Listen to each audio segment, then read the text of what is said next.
Hi everybody, Tim Hughes here. I'm the CEO and co-founder of DLA Ignite. With me today, I've got Luca Collina, and we're going to be talking about, well, life as it is in the world. We live in an AI world, and what do we need to do to thrive? Do we need to get new skills? Is there anything that we should be trying to learn? Is there things that we need to be thinking about? So, Lucas, thank you so much for coming on and joining us. I do think it's funny that you do actually live not very far from me in London. Let people know where can people find you? People can find me physically in Wimbledon. Yeah, that reminds my surname Collina. That is a hill in English. Full of hills, and I live here and I work here. I have my company based in Wimbledon. The company is Transforage TCA Ltd, and mostly I work remotely. But for me, this is a central point to move around London because it's fantastic for the public transport. It's incredible. So, in the world of AI, I hear a lot of people talking about AI, and we've had elements of automation for years now, and the thing is that people are talking. We've moved probably from automation to augmentation, and for many people, they fear some sort of automation because it will replace their job. From your perspective, where do we see the balance between automation and augmentation for human work? Okay, let me say that the first is a definition. Okay, automation, augmentation. Automation. It has been in the centuries a way to remove tedious and dangerous tasks, and this doesn't change with the digital world. But they need human beings to check that the automation has worked. Okay. The augmentation is another point that is incredibly growing in quality, is what you can do using artificial intelligence. And I have seen that is impressive in marketing, in writing emails, okay, for the marketing campaign. There are so many. We can stay here and prepare a list for 2 hours and we'll never finish. But there is this augmentation is how you can do your work better. And if it's not connected with the time that you spend. Yes, of course, it takes less time, but the time that is spare is to use your brain to think about different solutions, different strategies. And I can confirm this because sometimes I do a research. Okay, you finish the research in 2 hours. You start looking at it, say, sorry, why I couldn't find this? Let me investigate. And you investigate and you put together two things. You have expanded your knowledge in 2 hours enough. This is an example for research. So I don't believe that for some jobs they will be replaced by AI. My question is for everybody that is online. Do you trust artificial intelligence? No. So you need to put your brain work on it. I think it's really interesting, isn't it, that people say, "Oh yeah, AI is going to replace everything," and then you say, "Do you trust AI?" And then we will say, "Well, I've heard loads of stories about hallucinations, and lawyers have done this and put forward." And it's like, okay, so if you don't trust AI, then why do you think AI is going to replace everything? Because okay, there are speculations now. I start and stop immediately. There are speculation for people that are writers, opinionists, okay, that they try to do their job, confusing people, but they always a little bit of transparency that comes from what is already known to say no, no, no, no. However, so the discussion is fuel in the newspaper, digital newspapers, and so on. Yeah, I However, was reading. I was reading. I read an article this week about how AI will replace self-help books. okay, this is another. Okay, let me see. Let me tell you how I see it. There are so many books, very valid, about self-help for whatever topic. Okay, from sport, rehabilitation, but sometimes to feel a book, it takes time. You can send a summary, okay, because you can't sell it. One. Secondly, people have different ways to absorb. But if you ask for a summary tuned to your personality, you give something. You can read the last pages and try to put in action because it's a sort of relationship. But you don't trust, never trust what it writes. Why? Because it's a process ongoing also for him. Sorry, I called him for it. My apologies. So in terms of hybrid roles, we're seeing new job titles and blended skill sets emerge. Can you give me an example of hybrid roles that didn't exist a few years ago, and what tells us about the future of work? Okay, I wrote today and posted an article on LinkedIn speaking about artificial intelligence architect. Okay, it took a couple of months to understand what they were looking for. There are at least four roles. They created a superhero. It's impossible because if I compare these rules with the digital and before digital, there was one each or two each. So now they think that they can have an architect for as a strategy, developing some solution, put together all the applications, so technical, and solve the problems with the integration between artificial intelligence, machine learning, and so on. This is an example, the extreme example of how the roles can be, at the moment, created, invented, with the aim to reduce the number of people to hire, but also to create some rules that are to stay, because the more the artificial intelligence grows, other people develop other apps or modules and so on. You need to have a person that raise a head and say, okay, this is going here because there is a workflow. This is, I'm not sure, we create a separate environment. So they need to have a definition, a cleaning.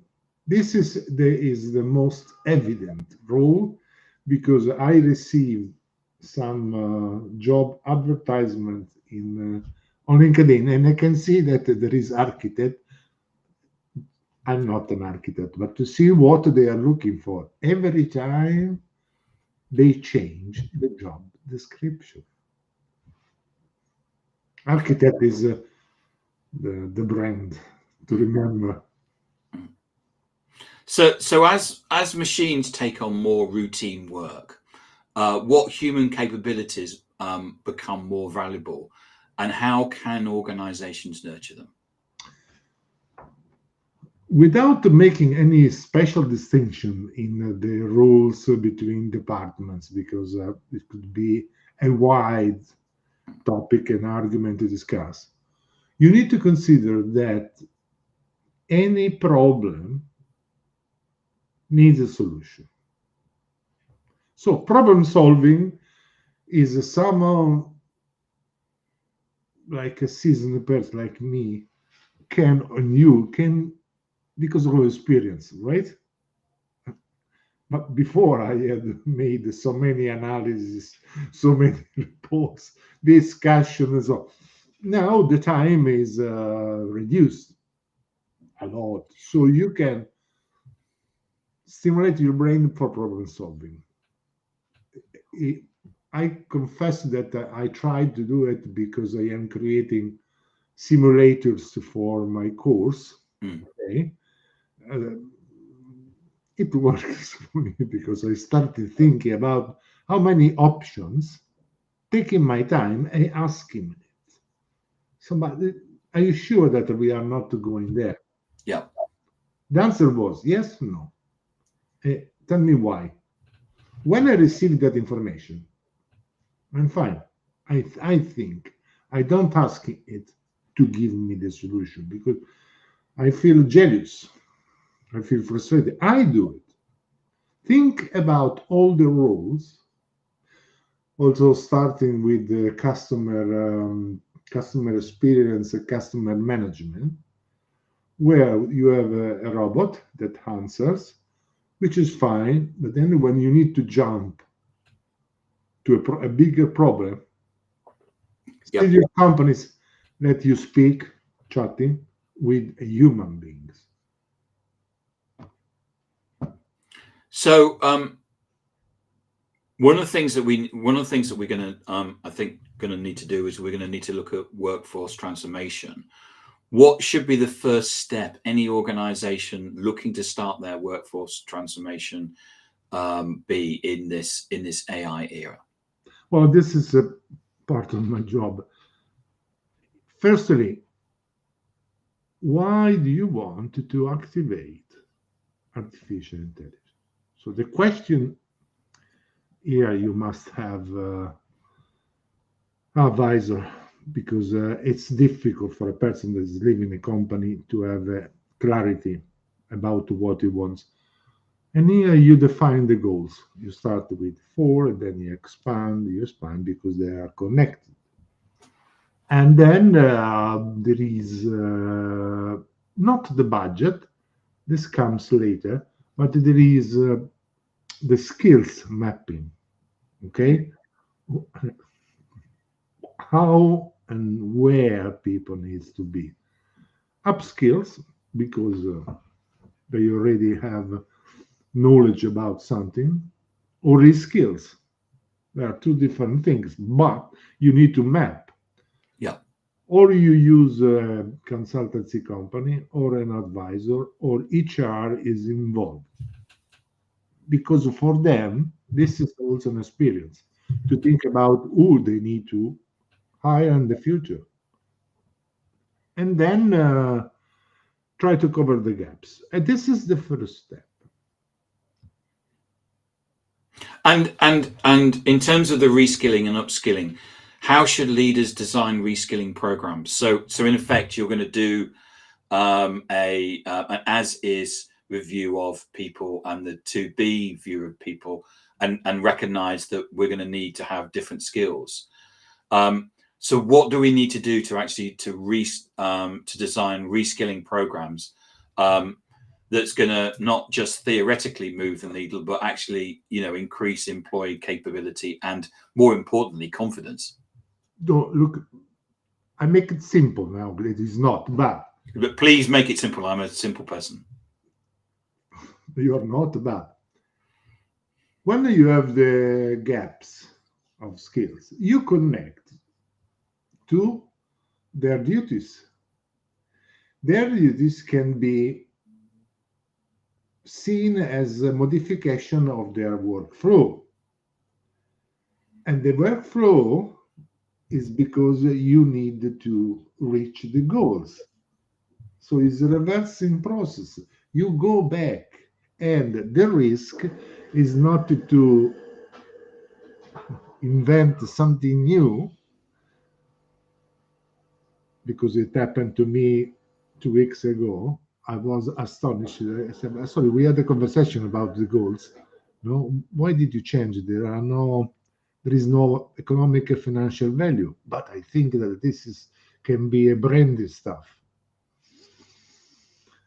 I had to say no because it was so. And then to re-verify what are the goals is a matrix. Okay, it's a circle, but you need to go back and you prepare, you design courses that are not very specific at the beginning, but they create a sort of path. Okay, a funnel, sorry, where people can see, oh, today we do this because this is connected, but still far.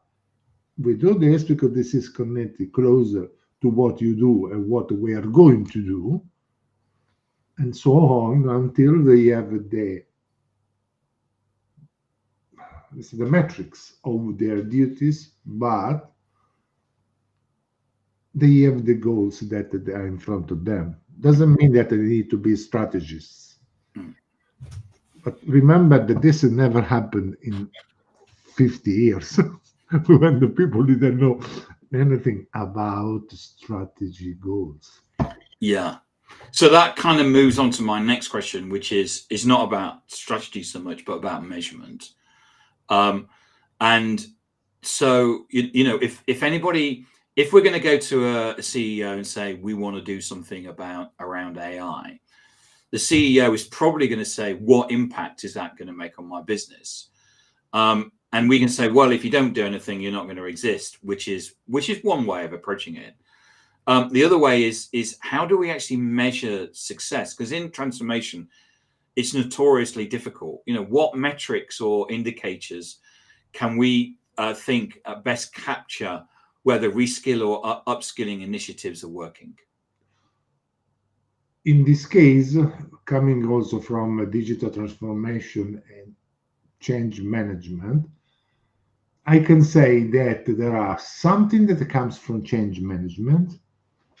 You tick off the box because people are proceeding further to their changes. Yep. Okay. And this is quite easy because you can see where they are left behind. But there is still a matrix, let's call a matrix, but an indicator that you can call ROI and so on, where you specifically are focused on that goals. As I said, you started with four, but below then you have sub goals to see if the main ones are reached, because Yep. otherwise you can't move forward. And you can put a realistic ROI for these four, not for all the companies, for all the workflows, or for everything. And then you start increasing the detail. The more you go ahead, people understand, remove the fear of the change. We spoke about nobody will steal your job because at the moment it's impossible. Mm. And then you evaluate the impact of ROI. You can have OKR, whatever, but Yep. it's a tiny, it's specific, so you can understand if you can move ahead or not, if you want to get something more. And and finally, because we're just about running out of time, change often comes with resistance, especially when it's technology driven change. What strategies have you seen work to build trust and engagement amongst employees? For the current three projects that I am conducting, it depends on also the departments. So it's not something that fits for everybody, but there is one thing. You ask people what is the fear about? Then we have I transfer a lot of information, reduced, whatever, and I connect to what I want to create. So a change plan, but is connected directly with the reskilling or upskilling. Yeah. So is a lot of work behind the background, but at least, and then I am ready to spend some time remotely. We have a meeting where people can send me some questions, 15 minutes, 20 minutes, and if it's not enough, then there is a sort of progressive, sorry, list refinement, because if there are people that still keep going to complain, to resist, we try to isolate them and bring somewhere and say, sorry, can you stop, please? But there are very, very, very few, because there is another element that is important, is the curiosity. Everybody's curious. Mm. Okay. Thank you, Luca. Luca Collina, thank you so please. much for coming on and talking to us today. It's a fascinating subject, something that I think something that's impacting everybody today. And whatever organization is, there's going to be a discussion about AI somewhere, and the fact that we're going to have to change. So really appreciate you coming on and sharing your expertise. Remind people where they can get hold of you. Sorry? Remind people where they can get hold of you.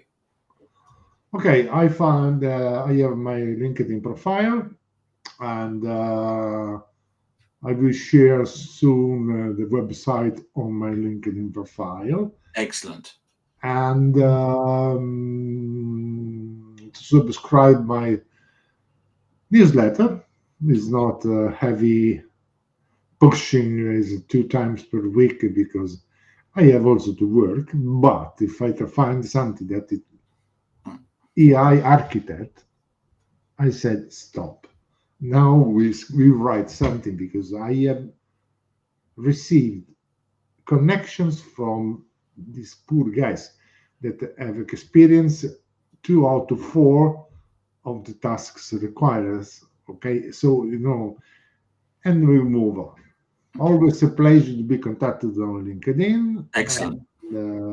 That's it. And thank you very much to